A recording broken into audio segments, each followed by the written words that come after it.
नमस्कार दोस्तों, स्वागत है आप सभी लोगों का। देखिए, जो अपना मेंस मेंटरशिप का जो प्रोग्राम अपना डिज़ाइन किया है, तो उसमें ज्योग्राफी को उठाया था, है ना। और ज्योग्राफी के अंतर्गत सबसे पहले मैंने आपसे कहा था कि आपको ये दो टॉपिक पढ़ना है अच्छे से। कौन कौन से? आपका अक्षांश और देशांतरीय, ठीक है ना। इनको देखना था। इनसे संबंधित 2 क्वेश्चन दिए थे। ये क्वेश्चन आप पढ़ लेना।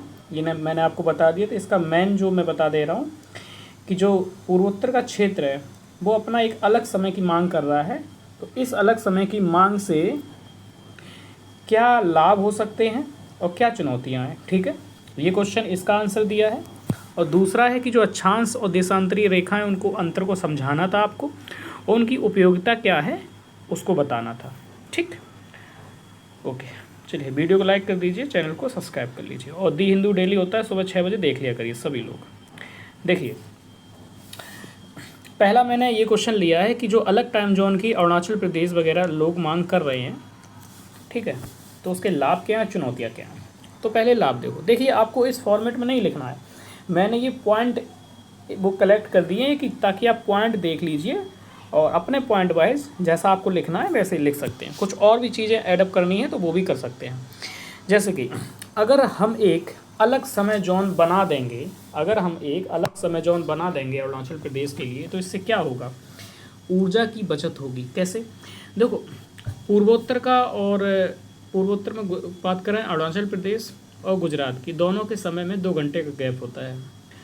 और दिल्ली से बात करें तो कभी बीच से बात करें भारत से, तो करीब 1 से 1.5 घंटे का गैप होता है, लगभग 1.5 घंटे का। यानी वहाँ पे 4-5 बजे के आसपास, 4 साढ़े 4 बजे सूरज उदय हो जाता है। तो जब सूरज उदय हो जाता है जल्दी, लेकिन फिर वहाँ पे ऑफिस बाद में खुलते हैं। तो होना क्या चाहिए? होना ये चाहिए जैसे ही सूरज उदय हो जल्दी खुल जाए ऑफिस, और शाम को जल्दी बंद हो जाए। इससे क्या होगा? ऊर्जा बचेगी। सुबह जो ऊर्जा है वो बचेगी, और शाम की जो ऊर्जा खपत ज़्यादा होगी, अगर लेट नाइट उधर होगा तो ऊर्जा बचेगी। तो इसमें ये पॉइंट ये हो जाएगा। दूसरा पॉइंट है उत्पादकता में वृद्धि। देखो, अगर इस पर चाहें तो मैं डिटेल में डिस्कशन कर सकता हूँ, लेकिन मैं एक याद दिलवा रहा हूँ ताकि आपको पॉइंट याद आ जाए, है ना। हाँ, कैसे क्या होगी वो आपने पढ़ा होगा, नहीं तो उठाइए किताब पढ़िए। उत्पादकता में वृद्धि होगी।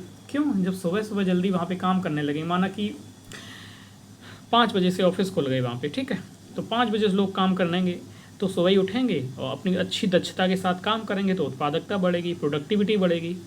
और वहीं क्या हो कि वहाँ सुबह सूर्योदय तो हो गया 5 बजे, और काम पे वो लोग फिर 9 बजे जा रहे हैं। समझ रहे हो ना? 9 बजे का मतलब ऐसे समझिए, भारत में मान लो 10 बजे कार्यालय खुलते हैं बहुत सारे, तो वहाँ पे कार्यालय भी 10 बजे खुल रहा है, लेकिन वहाँ 10 बजे जो खुल रहा है, वहाँ पे 11 बजे, 11:30 का टाइम हो चुका है दिन का, तब कार्यालय खुला। तो काम कैसे होगा बताइए?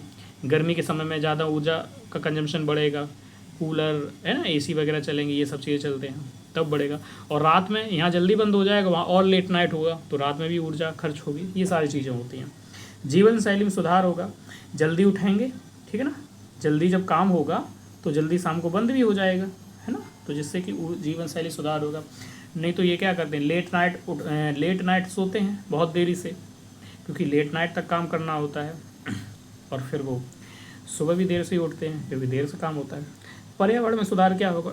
देखिए, कार्बन इमिशन कम होगा। जब भाई ऊर्जा का खपत कम होगा तो कार्बन इमिशन कम होगा, ऊर्जा खपत कम होगी।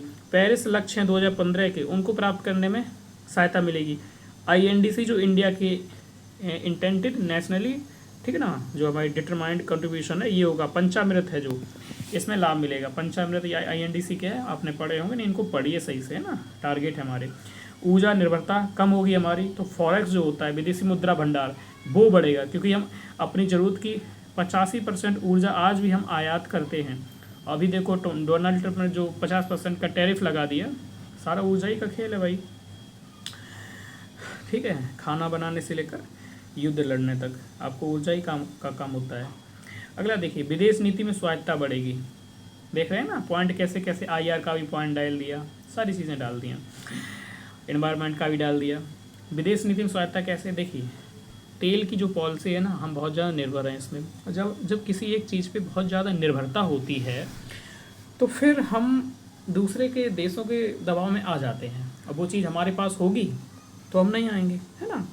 नेट जीरो कार्बन एमिशन 2070 का जो टारगेट है वो पूरा होगा। तो आप समझ रहे हैं कि क्या क्या इनसे टारगेट हमारे पूरे होने वाले हैं, ठीक है। चैलेंजेस क्या होंगे, चैलेंजेस देख लेते हैं।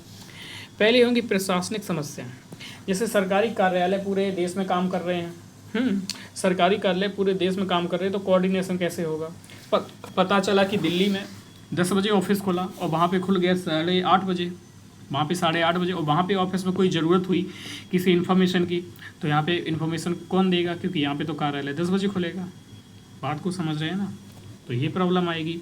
साथ ही साथ में हमारे रेलवे है, विमान है, ठीक है ना, संचार व्यवस्था है, प्रसारण व्यवस्था है, उसमें सामंजस्य कैसे होगा, किस समय कहाँ रेल को कोऑर्डिनेट कैसे किया जाएगा, है ना, ये सारी चीज़ें। व्यावसायिक कठिनाइयाँ होंगी, जैसे एक कंपनी है उसकी कई सारी ब्रांच होती हैं पूरे देश में।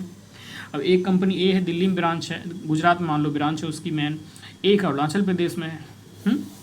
अब अरुणाचल प्रदेश में जल्दी अगर सुबह हो जाएगी और जल्दी ही ऑफिस खुल जाएगा, तो उसे कोई जानकारी चाहिए, कोई बात करनी है, तो मेन ब्रांच में कैसे करेगी। और साथ ही साथ फिर वहाँ पे जल्दी बंद हो जाएगी, वहाँ जल्दी बंद हो जाएगी, तो इन्हें ज़रूरत पड़ी दिल्ली वालों गुजरात वालों की, तो ये क्या करेंगे, ये प्रॉब्लम है। राष्ट्रीय एकता, आप देखते हैं कि इंसर्जेंसी कितनी ज़्यादा होती है नॉर्थ ईस्ट में। नॉर्थ ईस्ट आज भी भारत का उस तरह से पूर्ण रूप से एकीकरण का मतलब भावनात्मक रूप से, कल्चरल रूप से नहीं जुड़ पाया जैसे देश के अन्य भाग हैं, ये तो मानना पड़ेगा आपको। हालांकि वो बात अलग है कि हम कई सारे प्रयास कर रहे हैं, सांस्कृतिक प्रयास से लेकर विकासात्मक प्रयास सारे कर रहे हैं, ठीक है ना। उग्रवाद वगैरह उधर है ही, आपस पर लगा दिया जाता है समय समय पे, है ना। Arm force special power act 1958, इसका विरोध भी होता है। तकनीकी और लॉजिस्टिक की समस्याएं आएंगी, जैसे रेलवे हैं, बैंक है, टीवी प्रसारण की टाइमिंग क्या होगी, कोई लॉजिस्टिक सेवा भेजी जा रही है रेलवे से, कितने टाइम वहाँ पे भेजी जाएगी, क्या भेजी जाएगी, ये सारी प्रॉब्लम। जो सामान्य लोग हैं, यात्री लोग हैं, उनको कैसे पता चलेगा कि ये ट्रेन वहाँ कितने टाइम आएगी, यहाँ कितने टाइम आएगी, अलग अलग टाइमिंग होगी, तो काफ़ी प्रॉब्लम होगी ना। हाँ, आगे देखिए, आगे की राह क्या हो सकती है। तो क्या हमें ये प्रस्ताव पूरा खारिज कर देना चाहिए, नहीं। देखिए, पूर्वोत्तर की जो मांग है वो तो बहुत वैज्ञानिक व्यवहारिक भी है, बहुत वैज्ञानिक है। क्यों, क्योंकि इनका लगभग 1.5 घंटे आगे समय होता है, जल्दी 1.5 घंटे सुबह हो जाती है, लेकिन चैलेंज भी कुछ हैं। तो हमें करना क्या होगा, जैसे अमेरिका है, रूस है, फ्रांस है, इनके मॉडल काफ़ी सफल मॉडल माने जाते हैं, ठीक है ना। यूएसए है, जैसे कि आपका फ्रांस है ना, रशिया है, ऑस्ट्रेलिया है, ये सारे वो देश हैं, वो कंट्री है जहाँ पे एक से ज़्यादा टाइम जोन है, एक से ज़्यादा समय जोन है, लेकिन ये तो बहुत अच्छा विकास कर रहे हैं। तो हमको क्या कर सकते हैं, हमें इन लोगों से सीखना चाहिए कि कैसे कोऑर्डिनेट करते हैं और कैसे कैसे लागू किया इन्होंने, क्या एक साथ लागू कर दिया। हालांकि वहीं कुछ देश ऐसे भी, जैसे चीन है, वहाँ पे केवल एक ही टाइम जोन है, ठीक है ना, एक ही टाइम जोन है, लेकिन डेवलपमेंट तो उसने भी खूब किया, ठीक है। तो ये सारी चीज़ें हैं, आप इनका स्टडी कर सकते हैं। इतना ही क्वेश्चन बनेगा इसका, ठीक है। अच्छा, देशांतर वाले में यही क्वेश्चन एक बनता है, मेंस का हो तो पीटी का ही उसमें सारा माल पानी है। आपसे अगर एक नेक्स्ट स्टेप और मैं आपको बता दे रहा हूँ, वो क्या है, वो ये है कि अगर मान लिया जाए आपसे कोई पूछ ले, कि कोई भी पूछ ले, सुझाव आपका क्या होना चाहिए, कैसे क्या किया जाना चाहिए, या कभी आयोग पूछ ले इस प्रकार का प्रश्न, तो एक प्रस्ताव आप दे सकते हैं। जैसे कि हमारा जो टाइम है, हमारी जो टाइमिंग है वो आपकी जीएमटी से कितनी है, जीएमटी से 5.5 घंटे आगे है ना। हमारी जो टाइमिंग है, जो जीएमटी है, जीएमटी से 5.5 घंटे आगे है, और उसी हिसाब से पूरे टाइम होता है देश का 82.5 जो है हमारी रेखा, ठीक। तो हम कह रहे हैं कि जैसे ये भारत है, ये ऐसे मान लो, ये बना लिया फिगर, ठीक है, ये भारत है, तो ऐसा कर सकते हैं, जो ये नॉर्थ का क्षेत्र है, ये वाला, इसके लिए आप एक अलग टाइम बना दीजिए, ठीक है ना। इसके लिए बना दीजिए NBT, और जो ये पूरा है उत्तर का, ठीक है, ये मध्य का है, ये दक्षिण का है, ये वेस्ट का है, इसके लिए जो IST है यही टाइम बना रहे।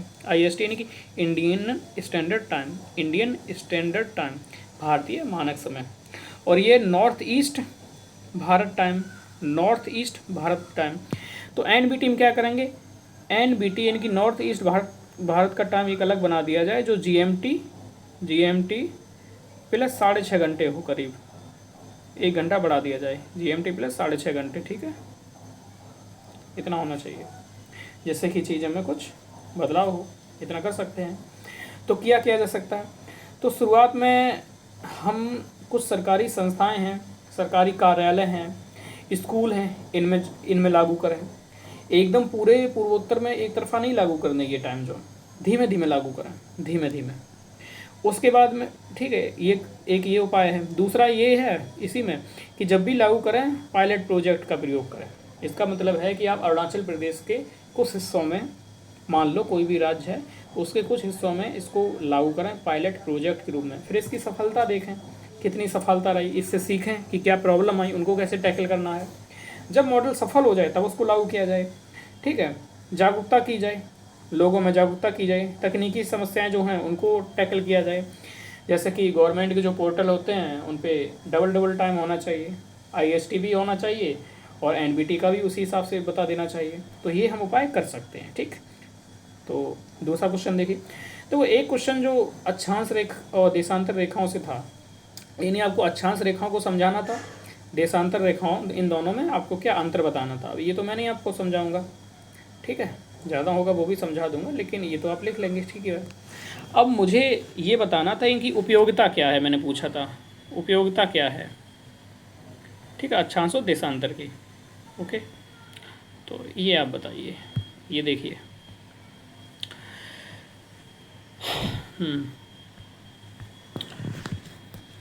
पहला तो है कि सटीक लोकेशन दे देते हैं, जैसे दिल्ली है, इन्होंने कह दिया कि दिल्ली 28.6 डिग्री नॉर्थ और 77.2 डिग्री ईस्ट में है। ये लोकेशन आप ट्रेस करेंगे, आपको पता चल जाएगा ये दिल्ली है ना। आपका किसी के साथ वॉर हो रहा है तो आप चाहेंगे इस्लामाबाद में मिसाइल को फोड़ना, तो इस्लामाबाद की इसी हिसाब से आप निकाल लेंगे और इसी को सेट कर देंगे, वहीं गिरेगी जा करके।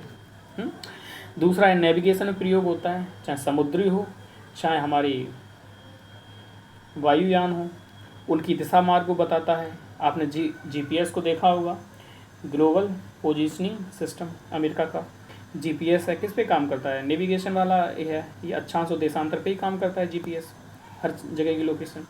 आप रात में जोमेटो से, स्विगी से ये सब मंगाते हैं ना चीज़ें, पिज्ज़ा बर्गर, ये कैसे लाता है, आपकी लोकेशन कैसे पता होती है। तो ये सब चीज़ें हैं, बहुत व्यवहारिक, आप व्यवहारिक चीज़ें ज़्यादा सोचा करिए ना, क्योंकि वहाँ पे दिमाग नहीं चलता है जब एग्ज़ाम हॉल में बैठते हैं, तो जो भी आ रहा होता है वो लिखते हैं लोग।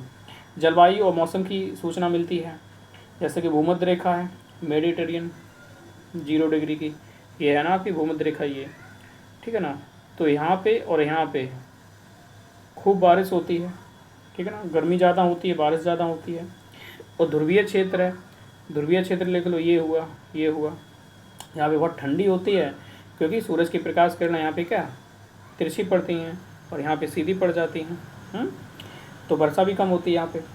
समय का निर्धारण, पृथ्वी को कई सारे समय जोन में बांटा गया है, कुल मिलाकर 24 में बांटा गया है, ये सारी चीज़ें हैं, ये समय जोन में बांटा जाता है। ये तो आपका उसमें है, क्या कहते हैं, देशांतर में, ठीक है, 0 डिग्री जो निकलती है लंदन से। उपग्रह हैं, अंतरिक्ष अनुसंधान है, उसमें काम में आता है।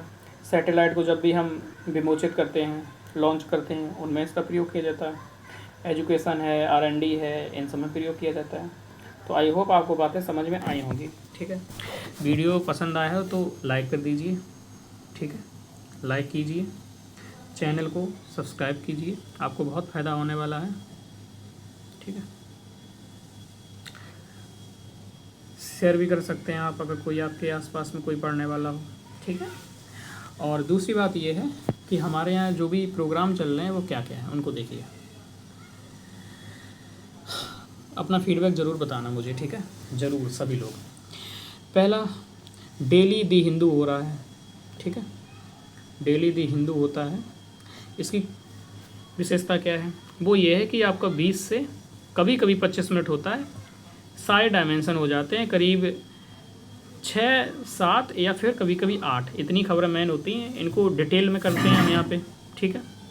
इसके अलावा आपको PDF मिल जाता है, PDF, और वो भी हैंड रिटन मिल जाता है, हैंड रिटन। आप इसको 2 पेज का सेव कर लीजिए और 20 मिनट में आपकी क्लास पूरी हो जा रही है, सारी चीज़ें समझ लीजिए, ठीक है।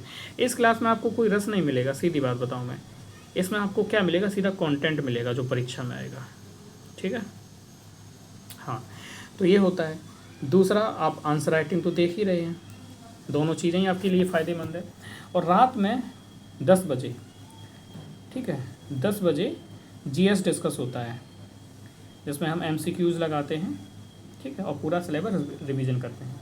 काफ़ी सारे सब्जेक्ट रिवीजन कर लिए, 3-4 आगे करते रहेंगे।